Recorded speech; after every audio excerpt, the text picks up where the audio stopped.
And welcome back to Jeff Koinange live here at Citizen Television. On the bench tonight, it's the firebrands. They may be backbenchers, but I'm telling you, these MPs are outspoken. Kiaro MP Ndindi Nyoro is in the house, as is Embakasi East Member of Parliament Babu Owino. Gentlemen, let me start with you, Ndindi, real quick. Look, why are you so uneasy with your party? Since, it's not so long ago, you were the blue-eyed boy of UDA. Kwani kuliendaje? Jeff, I think you should ask the party that, because I think it's the party that deviated. Because when we were campaigning and I had a chance even to come here to sell our agenda, I think the party wholesomely is the one that has deviated from what we were to do. I've spoken on several things, but the primary ones is around the economy. We told Kenyans that we are not going to borrow the kind of money we are borrowing now, that we'd go through on borrowing, because for sustainable development, it's not just about spending now, but also about the future of our economy. Also, we were to give education the primacy it deserves. I don't think now that party is doing what we sold to the Kenyan people, and especially when it comes to the funding for in terms of education. And holistic things like, for example, what we are doing in terms of dissent. People are having alternative voices, as we have seen, especially with the young people, what has been happening.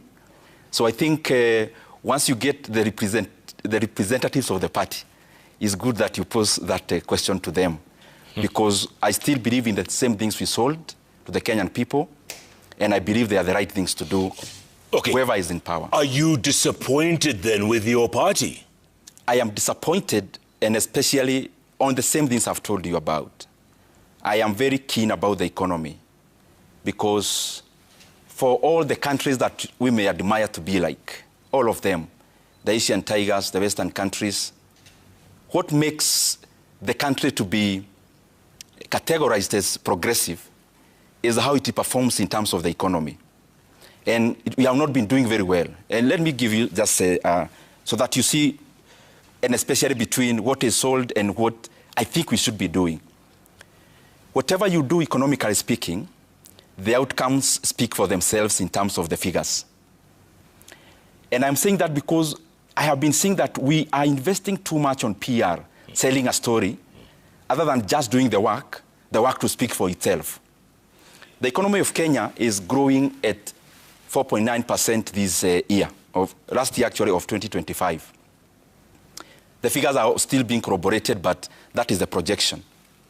But if you judge Kenya based on the region, Uganda is growing faster than us. It will grow between 6 and 6.5% in the year 2025. Tanzania is growing faster than us. Rwanda, can you believe this, Jeff? Go on. Rwanda in the year 2025 Q3, quarter 3, they grew by double digit, over 10%. What? And the overall growth of Rwanda will be 7 to probably 9%, as the figures are being corroborated by the various agencies. So I believe that whatever you do in the small bits, you still get betrayed by the figures. Let me also give some figures in terms of Kenya, comparative to Kenya of the past. And let me compare the three regimes that has been there. When President Mwai Kibaki took over in 2003, our GDP in dollar terms was around $19 billion US. In his first 3 years, let me compare 3 years because we are in our third, it is now in the third year. The economy went up to $26 billion US, which was a 36% increment in 3 years. When President Uhuru took over in the year 2013, the economy grew from $61 billion US to around 64. That was around 21% growth in 3 years. When we took over, the GDP of Kenya was around $114 billion US. The projection up to end of 2025, it will be $131 billion US. That is 14.9%. Now, to bring it home in terms of, we use NEC exams. You can times by 2 for us to have the mental comparison in terms of NEC. It means President Kibaki's 3 years, if you times by 2, is 72%. You'll tell me what next says about 72%, what grade it is. 21% of President Uhuru is around 42%. If you times by 2, if you times 14.9% by 2, it is apparently 29%. You'll tell me what grade that is in terms of... That's an F. Is that what? It's an F. Is that what, Jeff? Please. I said it's an I need to F. know well. So what I'm trying to say, we all want Kenya to progress, and that is why we keep on giving alternative voices. But for Kenya to progress, we have to start on the basis of reality and truth. So that when we tell Kenyans we are going this direction, and the economy is growing, I don't need to buy a tarubeta. Even whispers will speak loud. That is why I'm disappointed. Okay, Babu, same thing with you and ODM. You know, you seem to be very close to... You're Baba's boy. Baba, there's never an occasion where you got up and didn't praise Baba to no end. And yet, you're still outside the tent, man. You know, what's up? Jeff, I must tell you that deep down my heart, I loved Baba and I still love Baba. Actually, Baba, there's no any other leader in this country that I will love the way I loved Baba. We suffered together. We campaigned together. I went to 280 constituencies out of 290 constituencies because of Baba. I was the first person to have been abducted in this government, and they disappeared with me for 3 good days because of the love that I had for Baba. We were beaten at Soi, the chopper that was stoned. We were almost dying in that chopper because of my love for Baba. I was doing mobilization for Baba in Nairobi. So I was Baba's boy, I was Baba's right-hand man, I was Baba's errand boy. And that is the love that I had for Baba. And Jeff, our Baba, passed on, quite unfortunate. It was a sudden death that we are still mourning up to date. And Jeff, because of that, the general is dead. Long live the general, but the dream is still alive. The fact that the general is dead, Jeff, then we need to ask ourselves a simple question in ODM, that what kind of a general do we need to take after Baba? Do we need the weakest general, or do we need the strongest general, or do we need a parachuted general? Our Moses is gone, and when Moses was leaving, he left at Mount Nebo, then handed over to Joshua. The next question we must ask ourselves, Jeff, is that, do we need a Joshua who is Moses' age mate, or who is older than Moses, or a Joshua who is younger than Moses? The answer is simple, Jeff. We need a Joshua who is younger than Moses, a Joshua with the vim, with the vigor, with the courage, with the temerity to take the people that Baba left to Canaan, because we've already seen Canaan. And I will come back and talk about Canaan versus Singapore, because Baba left us telling us to go to Canaan. Now we are being diverted to go to Singapore. The distance between Singapore and Canaan is 7,800 kilometers. People keep on saying that they dreamt, that Baba sent them a dream. And Baba, we've not even been told by our great mom, Mama Ida Odinga, that Baba has sent him a dream, sent her a dream, sorry. But people are saying the way they've dreamt 7, 8 times about Baba, what Baba said. But why can't they say that Baba told us to go to Canaan and not to Singapore? I want to tell you one thing, Jeff, that in the book of Joel, 2 verses 28, the Bible says clearly that old men will dream dreams, but young men will see the vision. That means that for you to dream dreams, you must be asleep. You must be at comfort zone. You must be at rest. Therefore, our old men are now at comfort zone and at rest. They are at rest because of the wars that they fought and brought it this far. They are at rest because of the sweat, the toil, and the moil. Because they fought for this nation. And it is time for them to hand over the baton to the young generation who are seeing the next future who are seeing the generation, who are seeing for the next generation, who are seeing the future, that those young people will change this nation, will ensure that the high cost of living goes down, will ensure that overtaxation is no longer there in this nation, will ensure that employment is given to our young men and women, will ensure that quality education and affordable is given to our children, equal to healthcare. And that, when the time for the young men to hand over riches once they become old, they will also hand over to other young men and women who will ensure that the dream is kept alive. Okay. And Jeff, go on. Current ODM that we have yeah. does not talk about what Baba stood for.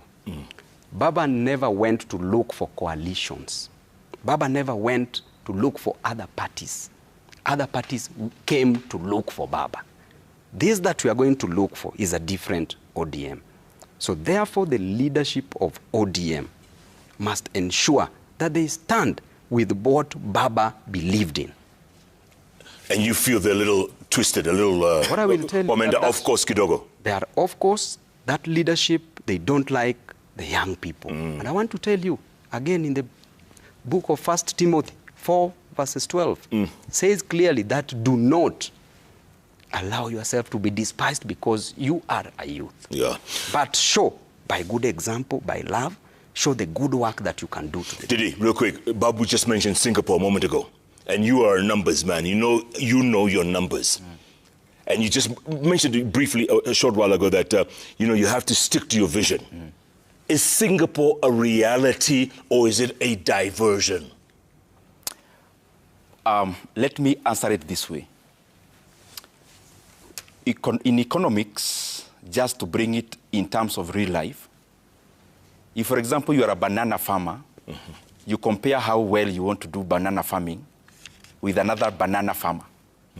You can't compare your yield using, let's say, oranges or pears. What am I trying to say?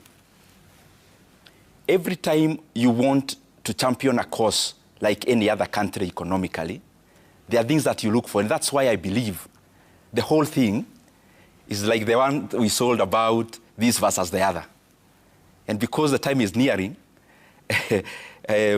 creativity now have to jump in with another of such. And this is the reason I gave the example of bananas and the rest.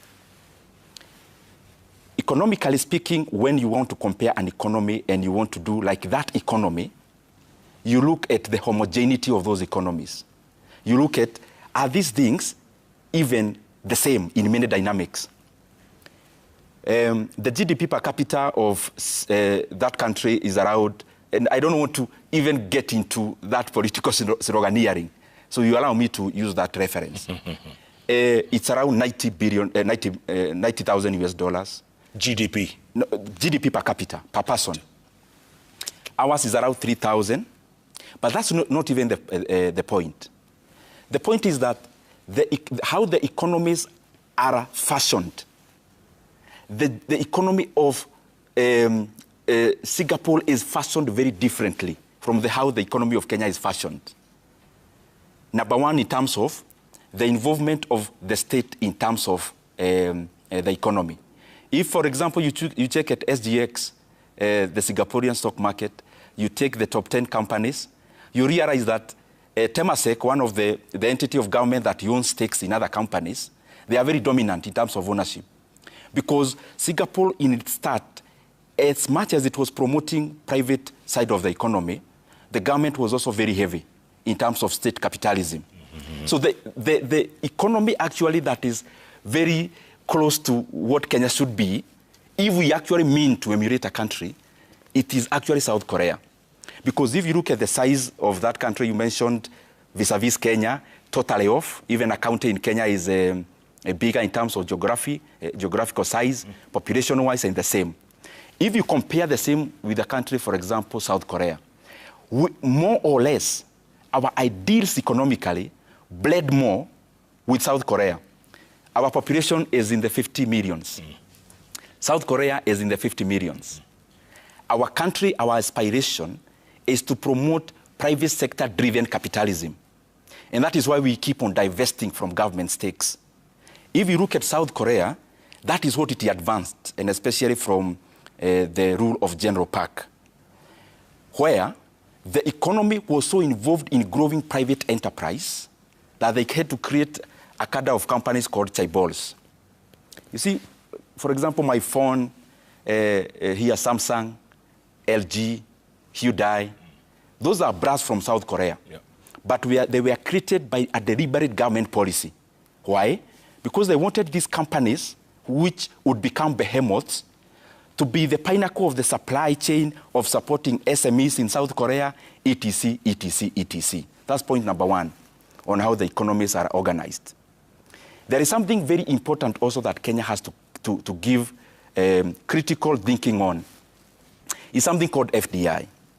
If you look at the Asian tigers in generality, because our aspiration is to grow Kenya, you realize that majority of the economies, including China, they don't just grow using internal resources. Most of these companies actually grow using other people's money. If you just try to think about any company, for example, in Singapore, take, for example, DBS Bank, JKL. If you go to South Korea, you take others. You go to China, take any BYD. You realize there is, in all those, what I'm trying to make, because I'm trying to just jump into the point because of time.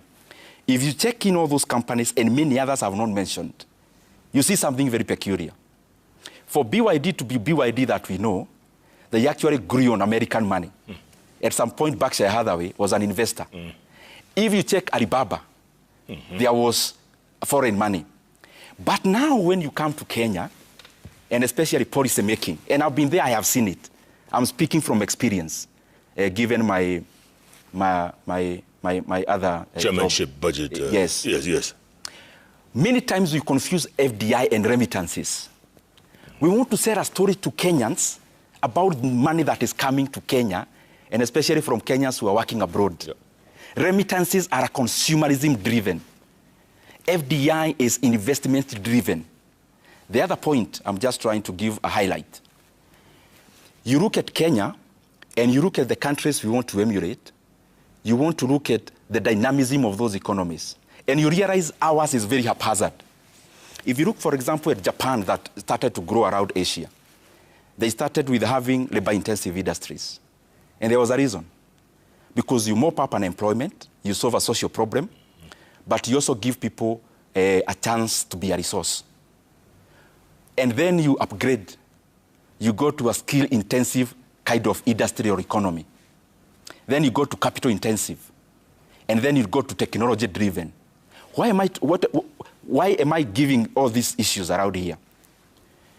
The economy must know where it is, so that the policies, even if you may leapfrog and go to the other technology, etc., you have to start at the base and first stick there until you then graduate and go to the next.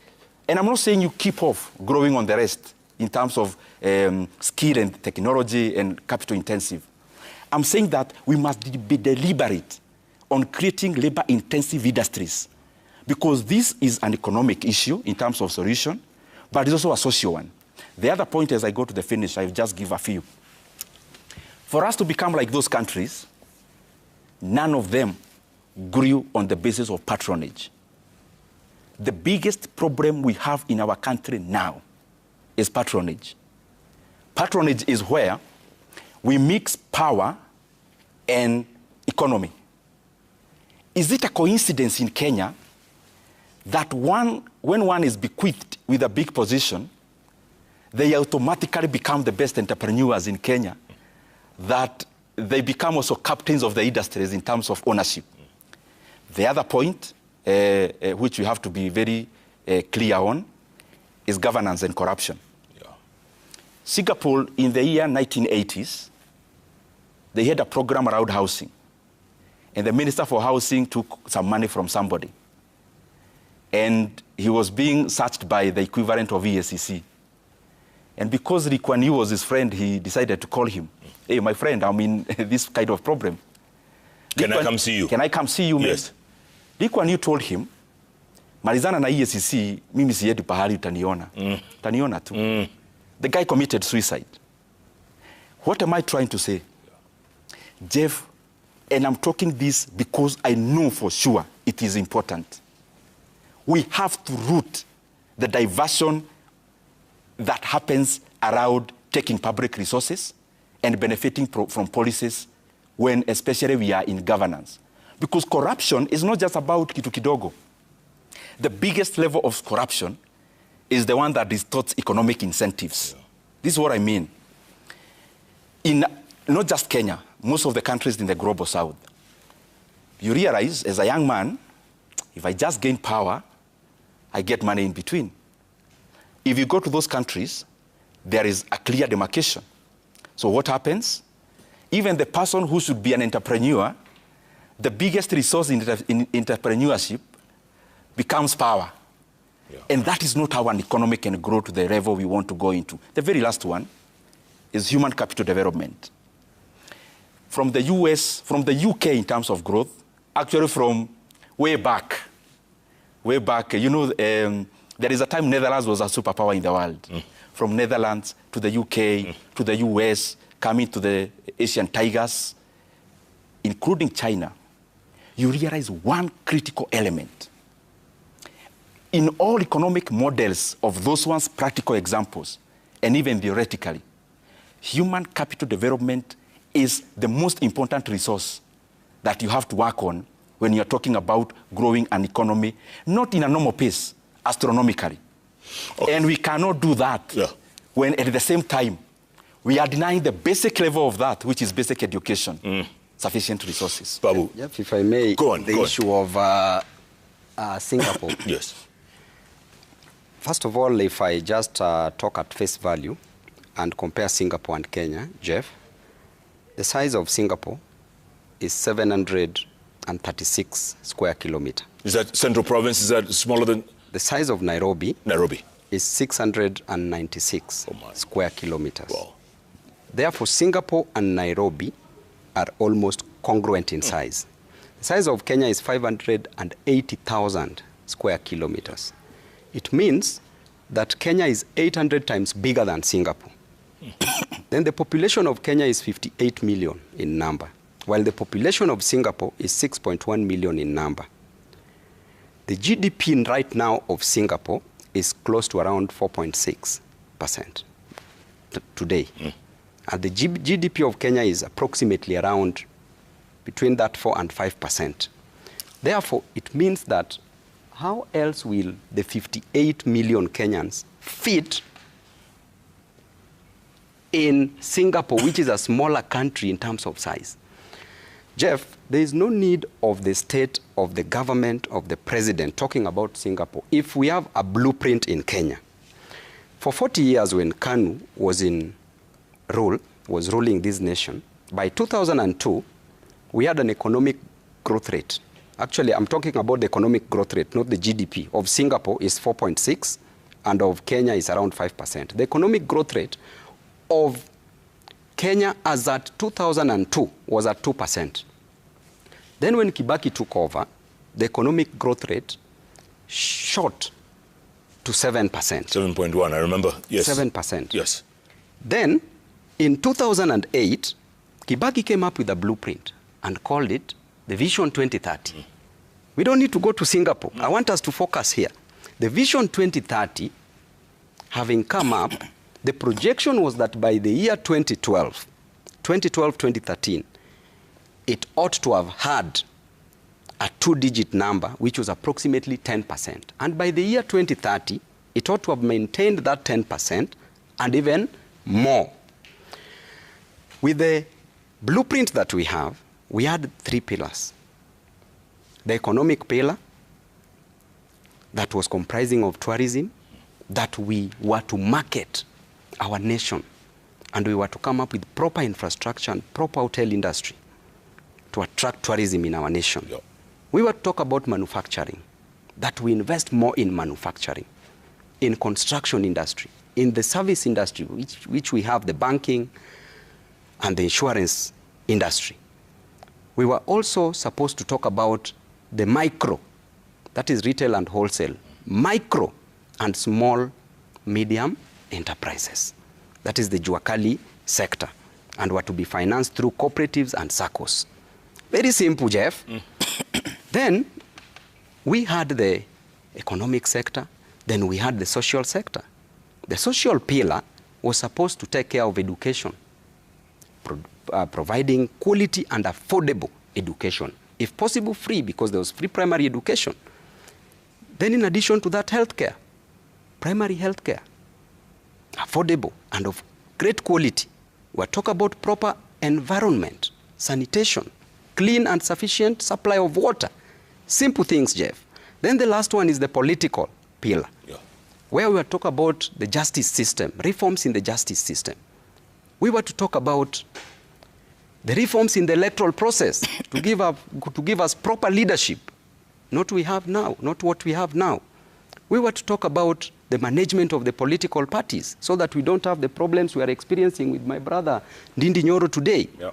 Then, Jeff, before all that, we were advised that there were basic things that ought to have been done first before we implemented the three pillars, the economic, the political, and the social pillars. And they were simple. Number one, the security of a state. That, in the security, we were supposed to have proper police reforms.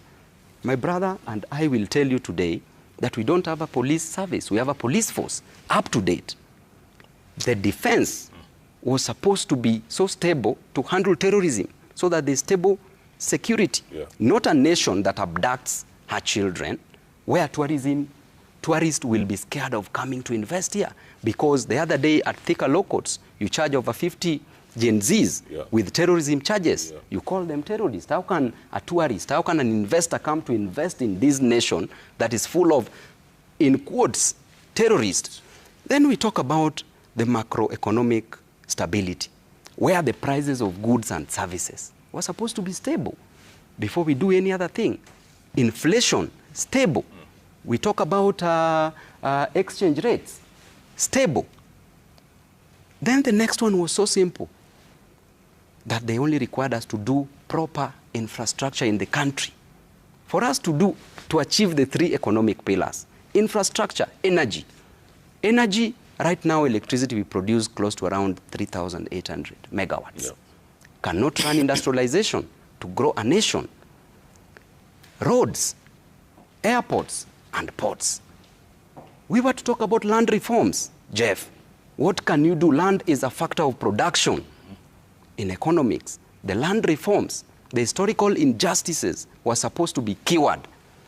Look at a situation where a case involving dinner management versus the county government of Mombasa, where a parcel of land was sold to a person X, was given to the former President Moi. Then former President Moi sold it to a person X. A person X sold it to dinner management, a company. But that land was a public land. So the county government of Mombasa went to court. And it was resolved in an easy way, where the basic principles of the torrent system came up. The mirror principle, the curtain principle, the insurable principle. They came out clearly. We needed to solve such issues. We needed to talk about what my brother has talked about, the human capital development, matter skills. We train our people in matter skills so that we can have better masons. We can have better plumbers. We can have better engineers. Training of people properly to achieve this. But Jeff, we run away from all that. Then we come and tell you that, it was bottom up. We ran away from the blueprint, we said bottom up. That bottom up promised a mama mboga to graduate from a kiosk into owning a supermarket. From a boda rider riding a boda to owning a matatu. Not done yet, still in abeyance, suspended.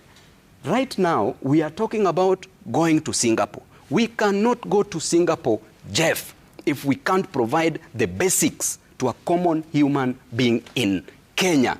Basic needs. We cannot go to Singapore when a common man is hungry.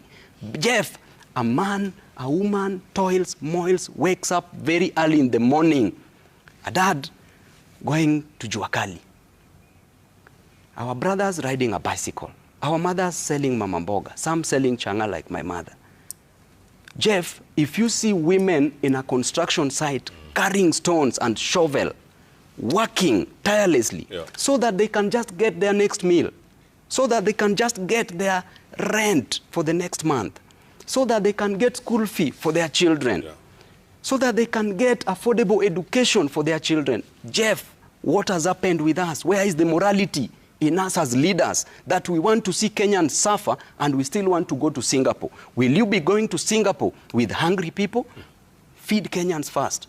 Let them have energy. Then they will have a way to go to Singapore. They even know where Singapore is. You will not take them. They will go by themselves. They will know. Yes. But, you know, Rwanda will get to Singapore before us. Let's face it. You mentioned it. Double-digit growth. Yes. They'll get there before us. And by the way, Uganda is as small as Singapore. And Kagame has always been saying, Lee Kuan Yew, he drove that country the way Kagame is doing it. And the beauty is that all those cases, it was deliberate.